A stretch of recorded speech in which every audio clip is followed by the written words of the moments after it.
देखिए, कल से ही सुगबुगाहट शुरू हो गई और जो भी स्वाभिमानी कांग्रेसी है, अब वो नेहरू परिवार की चमचागिरी नहीं करेगा। ये बात सही है कि नेतृत्व की काबिलियत यदि कमज़ोर हो, यदि नेतृत्व काबिल नहीं हो, केवल एक खानदान, एक परिवार का व्यक्ति है इसलिए वो नेता बन जाए, तो हश्र यही देखने को मिलता है। देखिए, ये इस देश की बाकी राजनीतिक दलों के लिए भी एक बड़ी संदेश है कि यदि कोई व्यक्ति मिट्टी का माधव नहीं बन सकता, कभी भी किसी को हम बिना किसी काबिलियत के नेता नहीं बना सकते। और यही हमें नेहरू परिवार में देखने को मिल रहा है, चाहे वो राहुल गांधी हो, चाहे वो प्रियंका गांधी हो।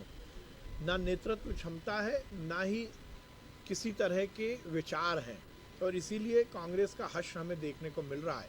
और लोगों ने ये मान भी लिया है कि 50-55 साल तक कांग्रेस ने इस देश में राज तो किया, परंतु देश का कोई उद्धार नहीं किया, देश की जनता के लिए कुछ काम नहीं किया। भारतीय जनता पार्टी की सरकार में नरेंद्र मोदी जी के नेतृत्व में ये बात स्थापित हुई है कि देश नई ऊंचाइयों तक अब पहुंच रहा है। और नरेंद्र मोदी जी का वो नारा कि अब डबल इंजन की सरकार हो, केंद्र और राज्य की सरकार यदि भारतीय जनता पार्टी की है, तो निश्चित रूप से विकास की गाड़ी, विकास की रेल बहुत तेज़ी से चलेगी। और ये जनता ने माना है, और ये बहुत बड़ी बात है। मैंने पहले भी कहा था कि उत्तर प्रदेश का चुनाव लोकतंत्र की मजबूती के लिए बहुत बड़ा चुनाव है, क्योंकि लोकतंत्र की मूल भावना है सुशासन, जनता का जनता के लिए जनता द्वारा किया हुआ शासन प्रशासन। और वो सुशासन के नाम पर ही वोट मिले, सुशासन को देखकर ही जो उत्तर प्रदेश में योगी जी ने सुशासन स्थापित किया, गुंडा राज और माफिया राज खत्म किया, उसी का मैंडेट है ये।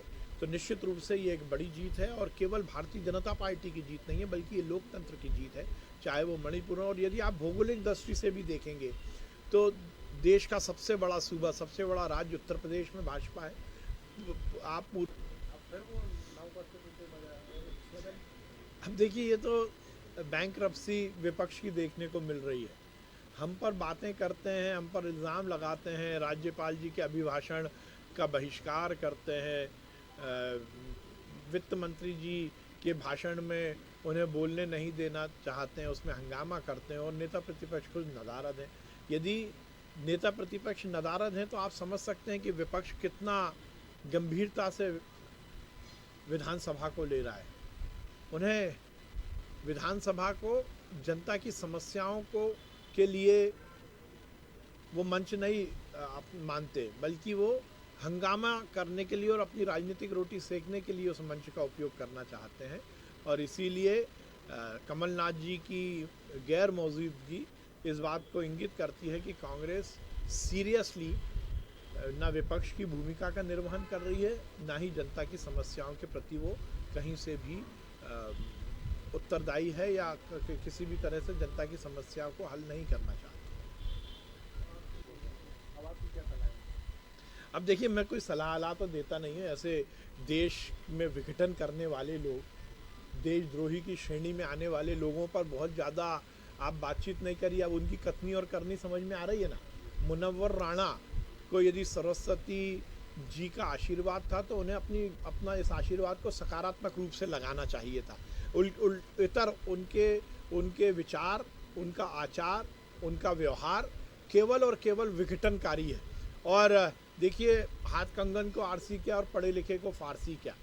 उन्होंने बड़ी बाहें उचका कर बातें की थी, और जनता के दरबार में किसी भी वक्तव्य का प्रत्यक्ष या अप्रत्यक्ष रूप से जनता ही खंडन करती है। और जिस प्रकार से प्रचंड बहुमत से भारतीय जनता पार्टी जीती है उत्तर प्रदेश में, तो ऐसे लोगों के विचार, ऐसे लोगों के आचार को जनता ने ही नेस्तनाबूद कर दिया है।